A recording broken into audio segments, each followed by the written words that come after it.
Hi hello അസ്സാം വലൈക്കും welcome back to Afsa's world. ഇന്നത്തെ വീഡിയോയിൽ വീട്ടമ്മമാർക്ക് ഒരുപാട് ഉപകാരപ്പെടുന്ന കുറച്ച് പുതിയ ടിപ്സുകളായിട്ടാണ് ഞാൻ വന്നിട്ടുള്ളത്.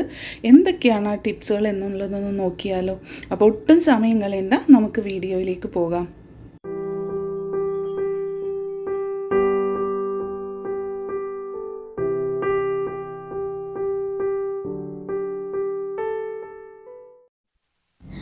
If you are watching our video for the first time, please subscribe our channel and hit the bell button to enable it. Like, comment and share. ഇന്നത്തെ എൻ്റെ ആദ്യത്തെ ടിപ്പ് എന്ന് പറയുന്നത് അടുക്കള ജോലി ഭാരമൊക്കെ കുറക്കാൻ വേണ്ടിയിട്ട് നമ്മൾ പച്ചക്കറികളൊക്കെ നേരത്തെ തന്നെ സമയം കിട്ടുന്നതിനനുസരിച്ചിട്ടൊക്കെ റെഡിയാക്കി വെക്കാറുണ്ട്. അപ്പോൾ അതുപോലെ ഒന്നാണ് വെളുത്തുള്ളിയുടെ തൊലി കളഞ്ഞു വെക്കുക എന്ന് പറയുന്നത് ഒരുപാട് സമയം പോകുന്ന ഒന്ന് തന്നെയാണ്. അങ്ങനെയുള്ള സാഹചര്യത്തിൽ വെളുത്തുള്ളിയൊക്കെ ഇതുപോലെ തൊലി കളഞ്ഞ് നമ്മൾ ഫ്രിഡ്ജിലാണ് സൂക്ഷിക്കാറ്. ഇങ്ങനെ വെളുത്തുള്ളി തൊലിയൊക്കെ കളഞ്ഞിട്ട് ബോട്ടിലാക്കി ഫ്രിഡ്ജിൽ സൂക്ഷിച്ചാലും ഒരു ആഴ്ചക്കുള്ളിൽ തന്നെ അതിൻ്റെ ഉള്ളിൽ ചീഞ്ഞു പോവുകയോ അല്ലെങ്കിൽ ഒരു വെളുത്ത കളറിൽ ഫംഗസ് ഒക്കെ വരുന്നത് കാണാൻ കഴിയും. അപ്പോൾ അങ്ങനെയുള്ള കേടുകളൊക്കെ വരുന്നത് തടയുന്നതിന് വേണ്ടിയിട്ടും കുറച്ച് നാൾ കൂടി വെളുത്തുള്ളി ഫ്രഷായി ഇരിക്കുന്നതിനും വേണ്ടിയിട്ടുള്ള ഒരു പൊടിക്കൈയാണ് പറയുന്നത്. നമ്മളിതുപോലെ കുപ്പികളിലൊക്കെ ആക്കി വെക്കുന്ന സമയത്ത് കുറച്ച് മഞ്ഞൾപ്പൊടി കൂടി ഇതിലേക്ക് ഇട്ട് കൊടുക്കുക. അതിനോടൊപ്പം തന്നെ കുറച്ച് ഉപ്പ് കൂടി ഇതിലേക്ക് തൂക്കിക്കൊടുക്കാം. അതിനുശേഷം നന്നായിട്ടൊന്ന് കുലുക്കി യോജിപ്പിച്ചിട്ട് നമ്മൾ ഫ്രിഡ്ജിൽ വെക്കുകയാണെന്നുണ്ടെങ്കിൽ പെട്ടെന്ന് കേട് വരുന്നതും ചീഞ്ഞു പോകുന്നതൊക്കെ നമുക്ക് ഒഴിവാക്കാനായിട്ട് സാധിക്കും. ഈ ഒരു വെളുത്തുള്ളി കുറച്ചുകൂടി ലൈഫ് കിട്ടുന്നതായിരിക്കും ഫ്രിഡ്ജിൽ വെക്കുമ്പോൾ കേട്ടോ. അപ്പോൾ ഇങ്ങനെ ഒന്ന് നിങ്ങൾ ട്രൈ ചെയ്ത് നോക്കും. വെളുത്തുള്ളി സാധാരണ നമ്മൾ ഫ്രഷായി സൂക്ഷിക്കുന്നതിനേക്കാളും കുറച്ചുകൂടി ഇതിന് കിട്ടുന്നതായിരിക്കും. അപ്പോൾ ഞാൻ ഈ അടുത്തിടെയായിട്ട് നാരങ്ങ ഒരുപാട് കാലം കേടുകൂടാതെ എങ്ങനെ സൂക്ഷിക്കുക എന്നുള്ളതിൻ്റെ ഒരു വീഡിയോ ചെയ്തിട്ടുണ്ടായിരുന്നു. അപ്പോൾ അതിൽ നാരങ്ങയുടെ തൊണ്ട് ബാക്കി വന്നിട്ടുണ്ടായിരുന്നു കേട്ടോ. അപ്പോൾ ഞാൻ പറഞ്ഞിട്ടുണ്ടായിരുന്നു അത് കളയണ്ട, നമുക്ക് അതിൻ്റെ ടിപ്പ് അടുത്ത വീഡിയോയിൽ കാണിക്കുക എന്നുള്ളത്. ഞാൻ ആ നാരങ്ങയുടെ തൊലി 4 കട്ട് ചെയ്തിട്ട് കുരുവൊക്കെ കളഞ്ഞിട്ട് ഇതങ്ങനെ എടുത്തിട്ടുണ്ട് കേട്ടോ. ഇനി നമുക്കതൊരു ഗ്ലാസ് ബോട്ടിലേക്ക് ഇട്ട് കൊടുക്കാം.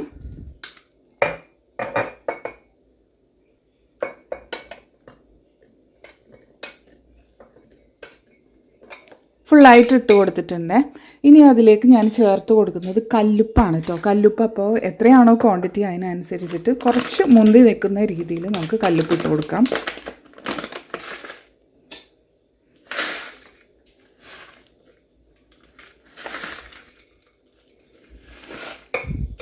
ഞാൻ 2 ടേബിൾ സ്പൂണോളം ഇട്ട് കൊടുത്തിട്ടുണ്ട്. ഇനി ഇതിലേക്ക് ചേർത്ത് കൊടുക്കുന്നത് കാന്താരി മുളകാണ്. കാന്താരി മുളകിൻ്റെ ഈ ഒരു വീഡിയോ ഞാൻ ഓൾറെഡി ഇട്ടിട്ടുണ്ടായിരുന്നു. ഉണക്കമുളക് സ്റ്റോർ ചെയ്യുന്നതിൻ്റെ ആ വീഡിയോയുടെ കൂട്ടത്തിലാണ് ഞാൻ നാട്ടിൽ നിന്ന് കൊണ്ടുവന്ന ആ ഒരു കാന്താരി മുളകിൻ്റെ വീഡിയോയും കൂടി ചേർത്തിട്ടുള്ളത് കേട്ടോ. അപ്പോൾ കാണാത്തവരുണ്ടെങ്കിൽ അതൊന്നും കണ്ടു നോക്കുക കേട്ടോ. അപ്പോൾ ഇതിലുള്ള കാന്താരി മുളക് ഞാൻ ഇതിലേക്ക് പെറുക്കിയിടുന്നുണ്ട്. ഇത് വിനാഗിരിയിലാണ് നമ്മളിത് സ്റ്റോർ ചെയ്ത് വെച്ചേക്കുന്നത്. വെള്ളമൊന്നും ചേർക്കരുത് കേട്ടോ.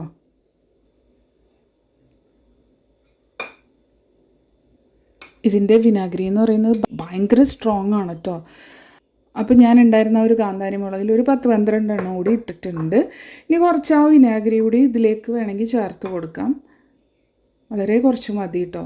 ഇനി ഇതിലേക്ക് വെള്ളം ഒന്നും ചേർക്കാതെ തന്നെ നമുക്കിത് നന്നായിട്ടൊന്ന് കുലുക്കി കൊടുത്തിട്ട് ഇത് സ്റ്റോർ ചെയ്യാണ് വേണ്ടത്. ഒരാഴ്ചയെങ്കിലും നമുക്കിതുപോലെ തന്നെ സ്റ്റോർ ചെയ്ത് വെച്ചിട്ട് വേണം നമുക്ക് ബാക്കി ചെയ്യാനായിട്ട്. അപ്പോൾ ഞാനിതുപോലെ സ്റ്റോർ ചെയ്ത് വെക്കുന്നുണ്ട്. ഒരാഴ്ചത്തോളം ഞാനിത് വെക്കുകയാണ്. ഫ്രിഡ്ജിലാണ് കേട്ടോ സൂക്ഷിക്കുന്നത്. ഇത് പുറത്ത് വെച്ചാലും കുഴപ്പമൊന്നുമില്ല. ഫ്രിഡ്ജിലാണ് ഇപ്പോൾ ഞാൻ സൂക്ഷിക്കുന്നത്.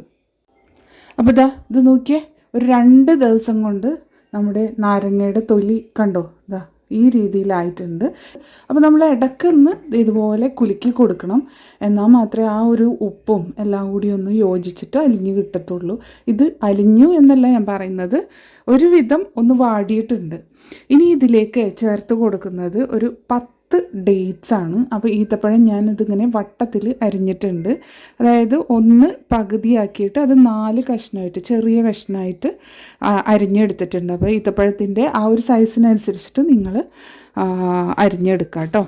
ഇനി അതുകൂടി ഞാനിതിലേക്ക് ചേർത്ത് കൊടുക്കുന്നുണ്ട്. ഇനി ഇത് നന്നായിട്ടൊന്ന് മിക്സ് ചെയ്ത് കൊടുക്കാം. ഈ നാരങ്ങയും ഈ ഡേറ്റ്സ് കൂടി ഒന്ന് മിക്സ് ചെയ്ത് കൊടുക്കാം.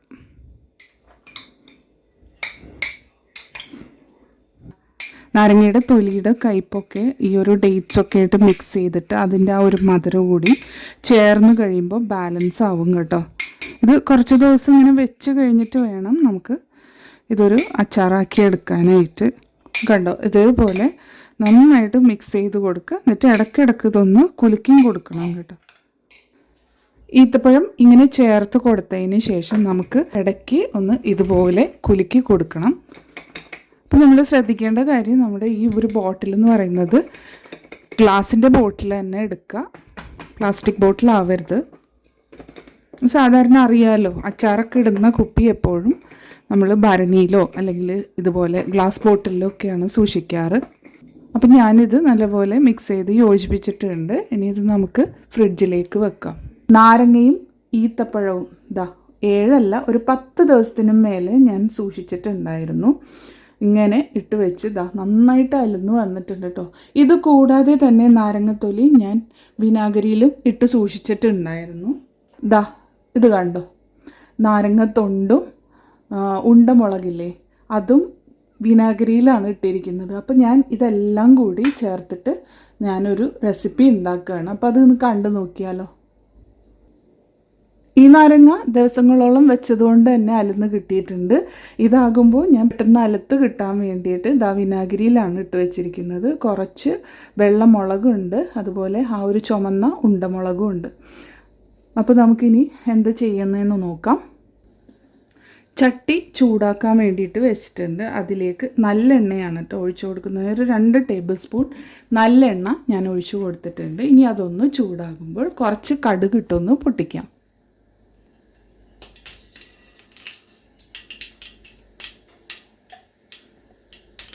ഒരു 1 ടീസ്പൂൺ ഉലുവ ഞാൻ ഇട്ട് കൊടുക്കുന്നുണ്ട്. ഇനി ഇതിലേക്ക് ഇഞ്ചി ഇട്ട് കൊടുക്കുന്നുണ്ട്.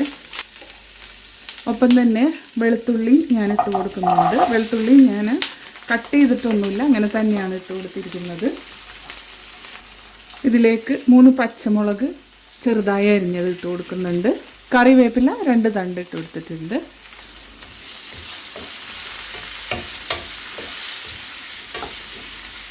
ചെറുതായിട്ടൊന്ന് വാടിക്കോട്ടെ.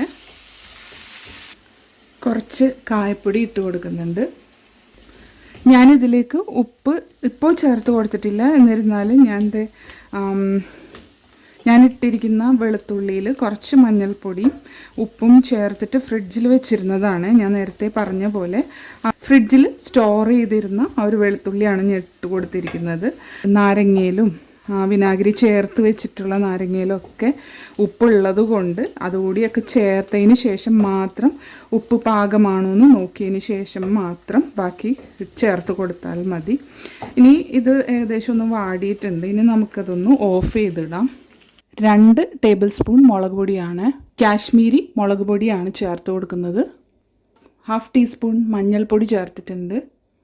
സാധാരണ മുളക് പൊടി 1 ടീസ്പൂണേ ഞാൻ ചേർത്തിട്ടുള്ളൂ കേട്ടോ. ഇനി ഒന്ന് ഇളക്കി കൊടുക്കാം. നിങ്ങളുടെ കയ്യിൽ അച്ചാറിൻ്റെ പൊടി ഉണ്ടെങ്കിൽ അതുകൂടി ചേർത്ത് കൊടുക്കാം. അപ്പോൾ ഈ പറയുന്ന മുളക് പൊടിയുടെയും എല്ലാം അളവുകൾ കുറയ്ക്കുന്നത് നല്ലതാണ്. ഇത് ഇനി ഈ ഒരു ചൂടിൽ തന്നെ മൂത്ത് വരുന്നതാണ്. ഇതൊന്ന് ഇളക്കി കൊടുത്തതിന് ശേഷം നമുക്ക് എടുത്തു വച്ചിരിക്കുന്ന നാരങ്ങയുടെ തൊലി ഇട്ട് കൊടുക്കാം.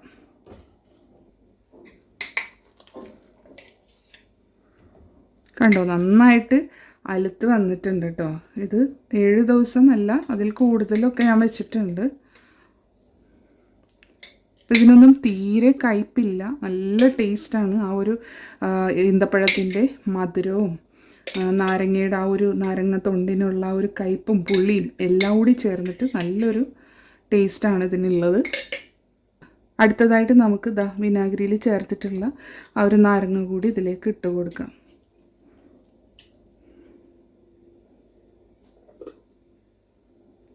ഇതെല്ലാം കൂടി ചേർത്തതിന് ശേഷം നമുക്ക് ഇളക്കി കൊടുക്കാം. അതുപോലെ സ്റ്റൗ ഓൺ ചെയ്തും കൊടുക്കാം.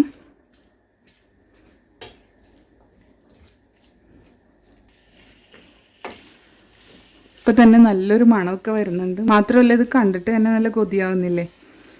ഇനി ഇതിൻ്റെ ഉപ്പിൻ്റെ അളവ് നോക്കിയിട്ട് ഇനി പാകത്തിന് ചേർക്കണം എന്നുണ്ടെങ്കിൽ ചേർത്ത് കൊടുക്കാം, ഇല്ലെങ്കിൽ കുഴപ്പമില്ല.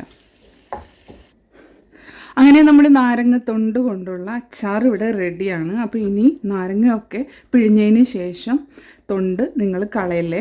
ഇതുപോലെ കുറച്ച് എടുത്ത് വെച്ച് കഴിഞ്ഞിട്ടുണ്ടെങ്കിൽ നല്ലൊരു അച്ചാർ ഉണ്ടാക്കാനായിട്ട് പറ്റും. നല്ല ടേസ്റ്റി ആയിട്ടുള്ളതെന്ന് കയ്പോ ഒന്നും തന്നെ ഇല്ലാത്ത നല്ല അടിപൊളി അച്ചാർ നമുക്ക് വീട്ടിൽ തന്നെ ഉണ്ടാക്കിയെടുക്കാം. ഇന്നത്തെ എൻ്റെ വീഡിയോ നിങ്ങൾക്ക് എല്ലാവർക്കും ഇഷ്ടപ്പെട്ടു എന്ന് വിചാരിക്കുന്നു.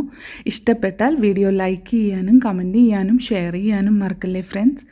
സബ്സ്ക്രൈബ് ചെയ്യാതെ കാണുന്ന കൂട്ടുകാരുണ്ടെങ്കിൽ ഒന്ന് സബ്സ്ക്രൈബ് ചെയ്ത് സപ്പോർട്ട് ചെയ്യണേ. തൊട്ടടുത്തുള്ള ബെല്ലൈക്കൺ ഓൾ എന്നുള്ളത് എനേബിൾ ചെയ്ത് വിട്ടിട്ടുണ്ടെങ്കിൽ ഞാൻ ഫ്യൂച്ചറിലിടുന്ന നല്ല നല്ല വീഡിയോസ് നിങ്ങൾക്ക് നോട്ടിഫിക്കേഷൻസ് ആയിട്ട് കിട്ടുന്നതായിരിക്കും.